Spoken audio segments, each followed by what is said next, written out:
Mother सुहाग online classes में आप सभी का स्वागत है।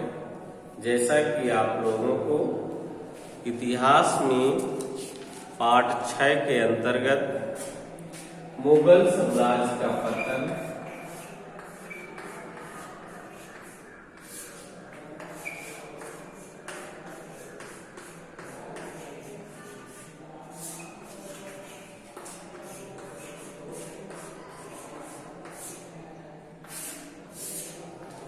मुगल साम्राज्य का पतन पाठ को लिखवा रहे थे, जिसमें आप लोगों को अतिलघुत्तरी लघुत्तरी के प्रश्न लिखाए जा चुके हैं।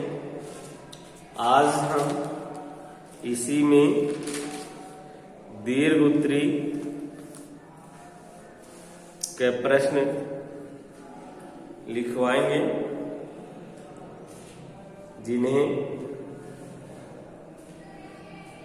सभी बच्चे अपनी फेयर कॉपी में नोट करेंगे।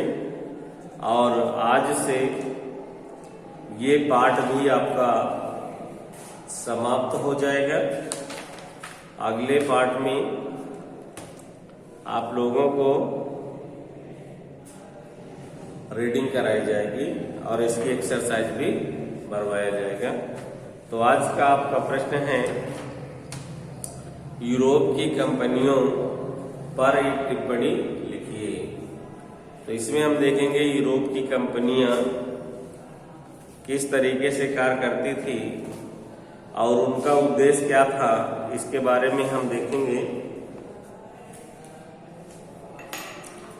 यूरोप की कंपनियां, डेनमार्क ने Danish east India company Bharat भेजी। उन्होंने पूर्वी समुद्र तट पर समुद्र यानी मद्रास को वर्तमान में क्या कहते हैं, चेन्नई, दक्षिण में ट्रैम में एक फैक्ट्री बनाई।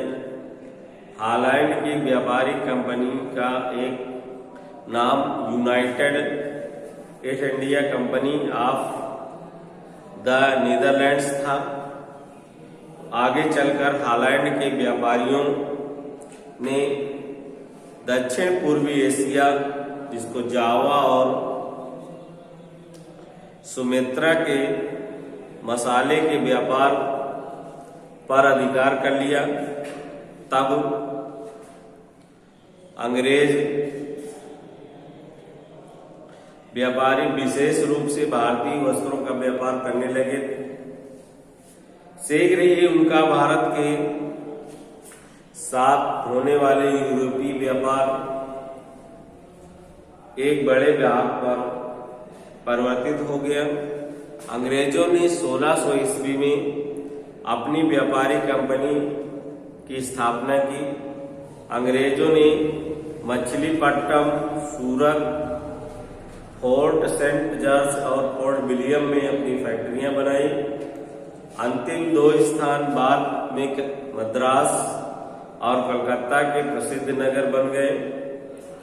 पुर्तगाली राजकुमारी का इंग्लैंड के शासक चार्ल्स द्वितीय के साथ विवाह होने पर अंग्रेजों को पुर्तगालियों से दहेज के रूप में मुंबई प्राप्त हुई। धीरे धीरे हॉलैंड और पुर्तगाल के व्यापारियों को भारतीय व्यापार के बाहर निकाल देने में अंग्रेज सफल रहे। अंग्रेजों ने धीरे धीरे भारतीय व्यापार पर अधिकार कर लिया। अंग्रेजों की सामूहिक शक्ति पुर्तगालियों और हॉलैंड वासियों से अधिक हो गई।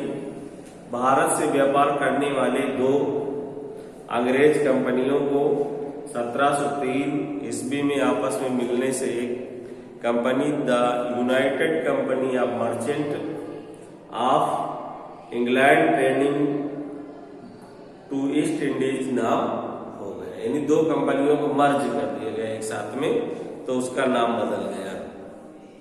आगे चलकर अंग्रेजों को फ्रांस की व्यापारिक कंपनी की प्रतिद्वंदिता का सामना करना पड़ा, क्योंकि 1664 ईस्वी में फ्रांस के लोग ने भी भारत में एक व्यापारिक कंपनी बनाई।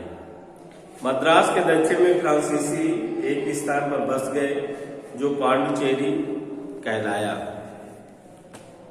अंग्रेजी और फ्रांसीसी कंपनियां केवल भारतीय व्यापार पर ही अधिकार करने में सफल नहीं हुई, बल्कि 18वीं शताब्दी में स्थापित होने वाले नए राज्यों की राजनीति में भी दखल देने लगी। यानी इनका उद्देश्य था मात्र भारत में व्यापार करना, लेकिन धीरे धीरे ही अपनी सैन्य शक्ति बढ़ाते गए और हमारे संपूर्ण देश में अधिकार कर लिया। और जो नए राज्यों का गठन होता था उन्होंने उसमें हस्तक्षेप करना भी शुरू कर दिया। तो ये रहा आज का पाठ, यही समाप्त करते हैं। कल आपको इस पाठ की एक्सरसाइज बनाएंगे और सभी बच्चे होमवर्क में पार्ट 2 याद करेंगे। और इसके साथ साथ जिन बच्चों का वर्क कंप्लीट ना हो वो अपना वर्क भी पूरा करेंगे। फेयर कॉपी बिल्कुल साफ और सुथरी बनी हो। धन्यवाद।